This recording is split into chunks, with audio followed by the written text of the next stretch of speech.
안녕하세요. 아는금융 최의원입니다.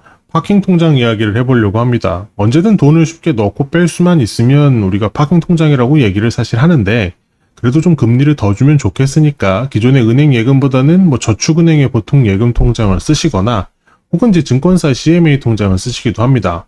제 개인적으로도 증권사 CMA 통장이 파킹 통장으로는 가장 적합하다고 생각을 하는데, 그럼 CMA에 대해서 오늘 좀 정리를 해보겠습니다.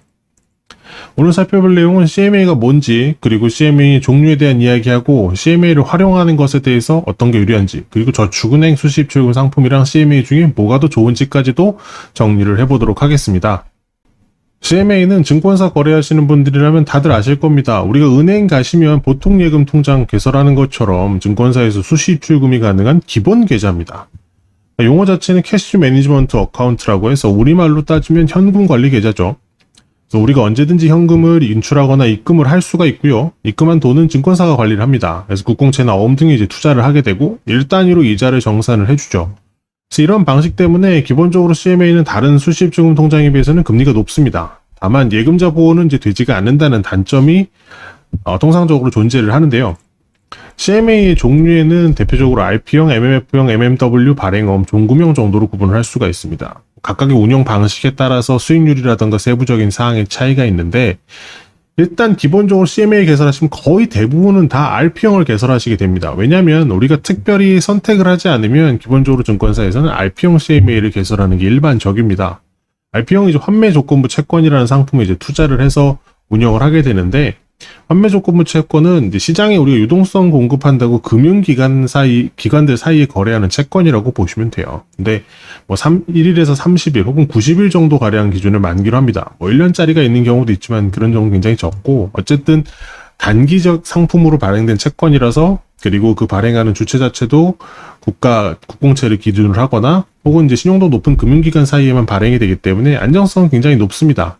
다만 여기 만기가 정해져 있잖아요. 그래서 위에도 써져 있지만 가입 시점에 적용되는 금리가 일정 기간 동안은 고정해서 적용이 됩니다만 그 이후에는 금리가 변동될 수 있습니다. 시중에 판매되고 있는 상품들을 보면 지금 현재는 미래에셋증권에 있는 게 가장 높은 금리를 취급을 해요. 그리고 그 다음에도 SK증권, 중증증 쭉 있습니다. 그래서 이거 살펴보실 수가 있고요. RP형의 수익률은 이제 발행 금리랑 기간에 따라 달라지게 됩니다. 다만 이제 통상적으로 다른 CMA 형태에 비해서는 수익률은 보통 높지는 않은 걸로 되는데, 그래도 해당 기간 동안에는 금리가 고정되어 있다는 가장 큰 장점이 있고, 그리고 계좌 안의 전체 금액에 대해서 수시로 인출하시는 데 전혀 제한이 없습니다. 그래서 가장 일반적인 형태의 CMA로 많이 활용을 하시는 형태라고 볼 수 있습니다. 그 다음 이제 MMF형입니다. MMF는 머니마켓 펀드라고 하는 상품의 투자대입니다. 펀드에 투자된다라는 걸 유의해서 보시면 되는데요. 그래서 매일매일 수익률이 변동되는 상품입니다. 그러니까 MMF형 CMA는 입금된 자금을 증권사가 직접 운영하는 게 아니라요, 별도의 자산운용사가 발행한 MMF에 투자해서 운영하는 방식입니다. 그래서 증권사에만 있는 게 아니라 시중은행에서도 우리가 MMF라는 명칭의 상품을 보신 경우가 있을 거예요. 거기서도 활용을 하실 수가 있는데, MMF라고 하는 펀드는 만기에 거의 다다른 기업어음이나 이제 채권 등에 투자해서 운영하는 상품입니다. 수익률은 고정되어 있지 전혀 않고요. 매일매일 운영 성과에 따라서 수익률이 변동되는 이제 투자 상품입니다. 당연히 투자 상품이기 때문에 예금자 보호나 원금 보장에 대한 부분에 대한 영향은 되지 않습니다. 다만 이제 투자를 하는 대상 자체가 굉장히 안전한 상품의 채권들이기 때문에 원금 보장에 거의 준한다라고 보통 표현을 하고요. 증권사가 직접 운영하는 게 아니라 MMF 펀드에 투자되는 형태이기 때문에 같은 증권사에서 CMA, MMF를 가입을 하더라도 내가 어떤 MMF를 선택했느냐에 따라서 수익률의 차이가 있습니다. 그러니까 증권사 MMF를 개설하시게 되면은 MMF형을 선택한 이후에 어떤 MMF 상품을 선택하시겠습니까? 라는 것도 질문이 같이 체결이 돼서 그걸 선택하셔야지만 개설을 하실 수가 있습니다. 그리고 이론적으로는 MMF에 투자된 자산은 이제 증권사 소유가 아닙니다. 왜냐하면 증권사를 거쳐서 별도의 펀드에 투자된 거죠. 그래서 증권사의 경영에 문제가 있다고 하더라도 MMF는 별도의 떨어진 자산에 있으니까 자산에 영향을 받지 않습니다. 그러니까 쉽게 말해 증권사가 망해도 MMF에 들어가 있는 자산은 수익률도 계속 운영이 되면서 정상 거래가 된다는 거죠. 지금 현재 보통 판매되고 있는 MMF 대표적인 게 한국신종 개인용, 플러스 신종, 그 다음에 DB 뉴 헤어룸 이런 게 있습니다. 그래서 보시면 일주일, 1개월, 3개월, 6개월, 뭐 12개월의 수익률이 있는데 수익률이 구간마다 다 다르고 상품마다 다른 것도 보실 수 있어요. 그래서 MMF에는 자금을 입금하시면은 바로 MMF를 매수해서 투자가 됩니다. 그래서 인출을 하신다고 하면 MMF에서 자금을 환매해서 찾는 방식이에요. 그래서 MMF 환매하실 때 주의하셔야 되는 건 뭐냐면 MMF에서 내가 돈을 찾는다. 그러니까 CMA MMF형에서 돈을 찾는다 그러면 실제 환매는 다음날 이루어집니다. 그래서 그날 인출할 때에는 해당 금액을 대출하는 형태로 출금이 됩니다. 그래서 오후 5시 이전으로 할 경우에는 당일 MMF에 이자가 발생하는 만큼을 이제 대출이자로 발생합니다. 그러니까 대출이자가 있긴 있습니다만 그게 우리 계좌에 표시되거나 눈에 띄는 상태는 아닙니다. 그리고 17시가 넘어간, 오후 5시가 넘어간 이후에는 별도 이자는 발생하지 않습니다. 근데 여기서 주의하셔야 될 부분들은 뭐냐면 MMF에서 자금을 인출하실 때에는 방금 말씀드린 것처럼 다음날 환매되는 형태이기 때문에 내 계좌에 떠 있는 숫자를 그대로 다 환매가 안 되시는, 그러니까 다 인출이 안 되시는 경우가 있을 수 있습니다. 물론 그 부분이 굉장히 소액이긴 한데 그런 차이가 있을 수 있다는 점을 주의하실 필요가 있겠습니다. 그 다음은 이제 MMW형입니다. 머니마켓 랩이라고 합니다. 그러니까 랩이라는 방식, 그러니까 투자를 맡겨서 일임해서 운영을 하게 하는 방식입니다. 그래서 증권사가 직접 단기금융 상품들을 투자해서 운영하고요. 매일 수익률도 당연히 변동이 됩니다. MMW는 CMA에 입금된 자금을 내가 개설한 CMA를 개설한 그 증권사가 직접 운영을 합니다. 그래서 신용도가 높은 채권이나 발행어음 등의 안전자산에 투자를 하고요. 매일매일 정산하고 재투자를 하는 방식이기 때문에 표현상으로는 일복리, 그러니까 매일매일의 수익을 다시 재투자하는 일복리 형태의 수익률을 반영할 수 있다라고 얘기를 해요. 그래서 그런 장점은 있습니다만은 말 그대로 운영에 따른 결과이기 때문에 증권사의 운영에 따른 별도의 운용 보수가 발생을 합니다. 그리고 그래서 만약에 운용 수익이 그럴 가능성은 굉장히 적습니다만 운영 수익이 0%다. 아무런 수익이 안 났어요. 그래도 보수는 나가기 때문에 그거로 인한 손실이 발생할 가능성도 있습니다.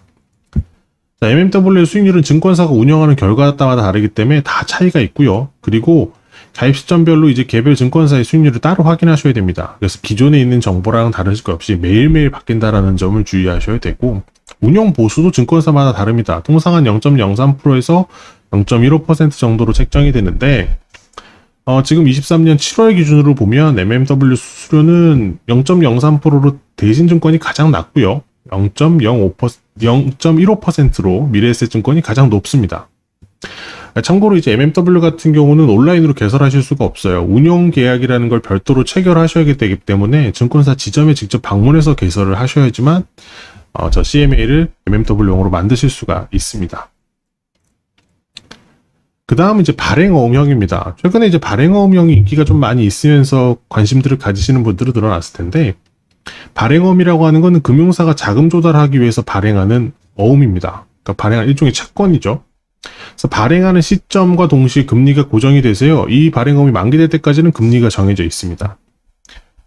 이 CMA를 위한 용도로 발행어를 발행하기도 하지만 별도로 그냥 증권사가 자금 용도를 하려고 발행을 하는데 증권사 중에서는 조건이 있습니다. 자기자본 비율이 최소 4조 원 이상이고 단기금융협의 인가를 받은 경우에만 이 상품을 출시할 수 있습니다. 국내에는 자기자본 비율 최소 4조 원 이상의 단기금융업 인가를 받은 곳이 미래에셋, 한국투자증권, KB증권, NH투자증권만 해당 상품을 취급할 수 있습니다. 다른 요건은 삼성증권도 해당되는데 삼성증권은 지금 단기금융업 인가를 받지 않아서 발행어음형은 발행하지 않고 있고요. 발행어음형이 통상 앞서 말씀드렸던 RP형보다는 고정금리가 높습니다. 그러니까 RP형과 발행어음형 둘 다 고정금리형이라는 거에선 동일한데 일정 기간 동안엔 통상 RP형보다는 발행어음이 높고요.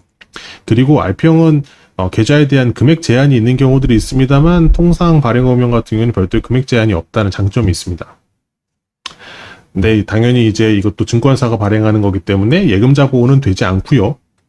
증권사가 자기 자산으로 활용하기 위해서 발행하기 때문에 증권사가 부실이 발생할 경우에는 손실로 이어질 가능성이 있습니다.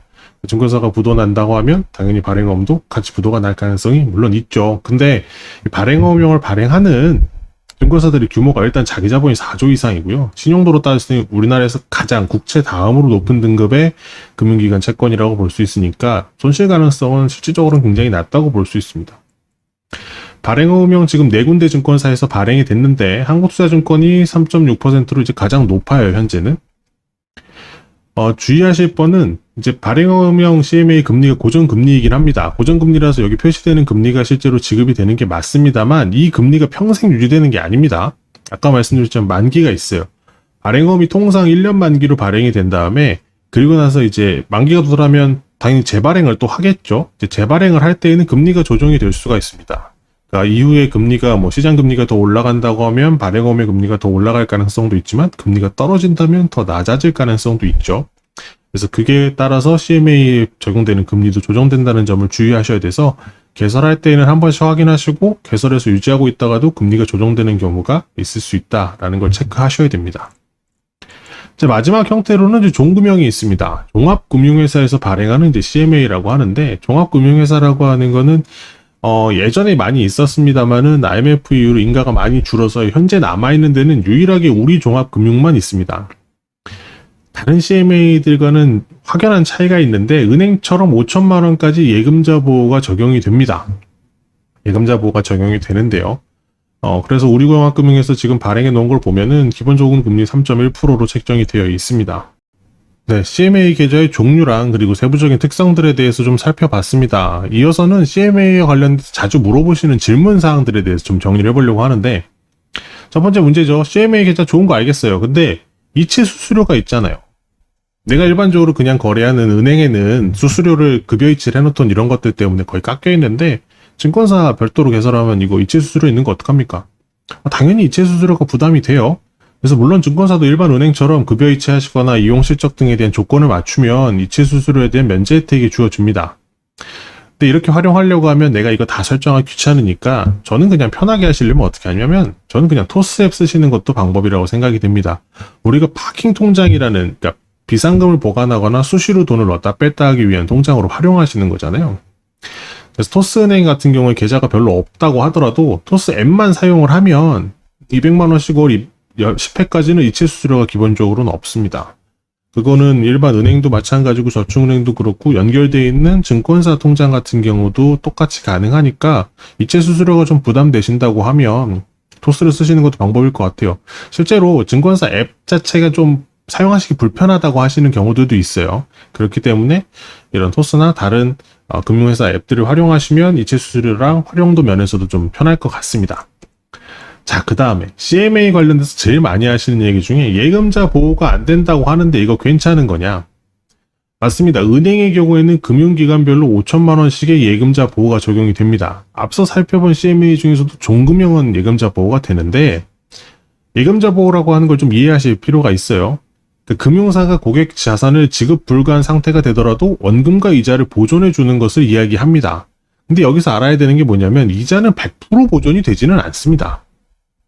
예금자 보호라고 하는 것 자체가 그 은행들이나 그 금융기관이 망할 수가 있으니까 예금보험공사라는데 보험료를 내고 이제 보호를 받는 겁니다. 보험료를 내요. 그러니까 비용을 이미 지불을 하는 겁니다. 그렇기 때문에 상대적으로 은행들에선 그 비용을 쓰는 만큼 이자가 떨어진다는 것도 물론 영향이 있습니다만 어쨌든 예금보험공사가 보존해 주는 이자는 상품의 약정이자 대 공사가 결정하는 이자 중에 낮은 금리를 적용합니다. 공사에 결정하는 이자는 시중은행 1년 만기 정기예금 평균을 감안한다고 하는데 지금 현재 2023년 7월 기준으로 본다고 하면 2% 후반대 정도에 가깝습니다. 그래서 결국은 내가 만약에 저축은행에서 높은 금리의 상품 3.8% 주는 걸 했어요. 만약에 그 저축은행이 망했다고 하면 그걸 주느냐? 안 줍니다. 그리고 금융회사가 사고가 발생한 시점에 바로 예금자 보호기금이 이제 지급이 되는 게 아니죠.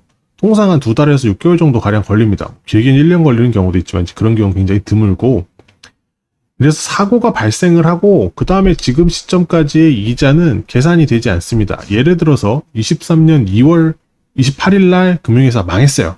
그래서 내가 예금보험공사한테 내 원금이랑 이자 돌려주세요 라고 했는데 쭉 지나서 7월 말일 날 줬습니다. 그럼 2월 말일자부터 7월 말일 사이 이 기간 동안에는 발생하는 이자는 지급되지 않습니다.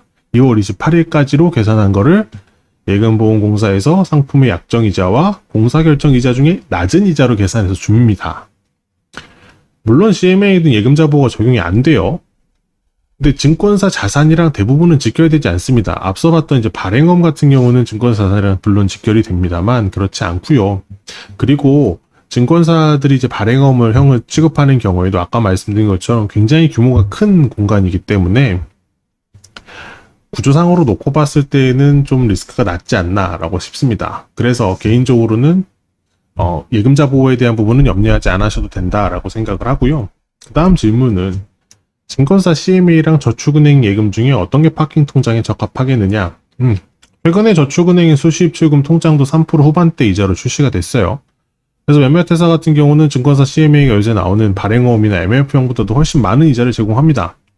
근데 저는 이제 수익률이랑 안정성이라는 측면 둘 다를 고려해야 되기 때문에 그랬을 때에는 증권사 CMA가 좀 더 적합하지 않나 싶습니다.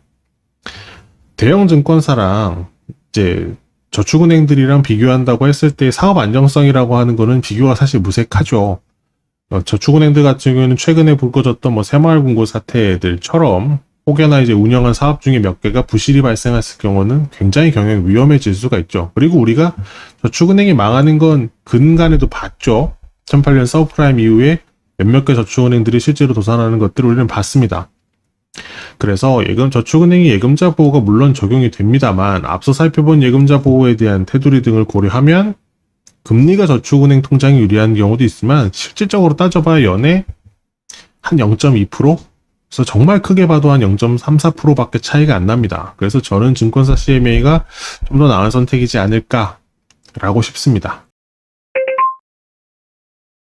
오늘 CMA 계좌와 관련돼서 이야기를 나눠봤습니다. CMA 계좌는 상대적으로 높은 금리의 수시 입출금 계좌입니다. 그래서 급여 받고 생활비 쓰시는 기본 통장 쓰시는 것도 좋고요. 목돈 보관해놓고 우리가 비상금으로 쓰는 파킹 통장에도 더더욱 적합합니다. CMA 통장 개설하실 때 주의하셔야 되는 것 중엔 적용되는 금리가 중도에 바뀔 수가 있습니다. RP형이나 발행어음형은 해당 투자되는 상품의 만기가 찾아올 경우에는 금리가 변경될 수 있고요. MMF나 MMW는 매일매일 운영되면서 수익률이 변동됐다라는 점을 주의하셔야 됩니다. 그리고 CMA는 기본적으로 예금자 보호가 되지 않습니다. 그래서 발행한 증권사랑 따라가는 거기 때문에 되도록이면 가능하면 대형사 위용을 이용하시는 것을 기본적으로는 좀 추천을 드립니다. 대형사라고 하면 앞서 얘기 드렸던 미래에셋, 한국투자증권, 삼성증권, KB 등등이 있겠습니다. 마지막으로 우리가 오늘 2023년 7월 18일 기준으로 CMA 종류별 최고금리를 한번 정리해보고 끝내려고 하는데요. RP형은 3.65%로 현대차증권이 가장 높고요. MMF는 증권사 어디에 개설하시던지 MMF를 플러스 신종 개인용을 선택하시면 3.63%입니다. 그리고 MMW는 한국투자증권이 3.5% 금리가 적용이 되고 있고요. 발행어음형 같은 경우는 3.6%로 한국투자증권이 가장 높습니다. 종금형은 3.1%로 우리종합금융밖에 없습니다. 다만 좀 낮은 금리를 예금자 보호가 된다라는 점이 커버하고 있다라고 보시면 될 것 같고요. 표시된 수익률은 수시로 변동되니까 당연히 개별 확인하셔야 되는데 RP형이나 발행어음형, 종금형 같은 경우는 네이버에 CMA만 입력해도 조회하셔서 확인하실 수가 있습니다.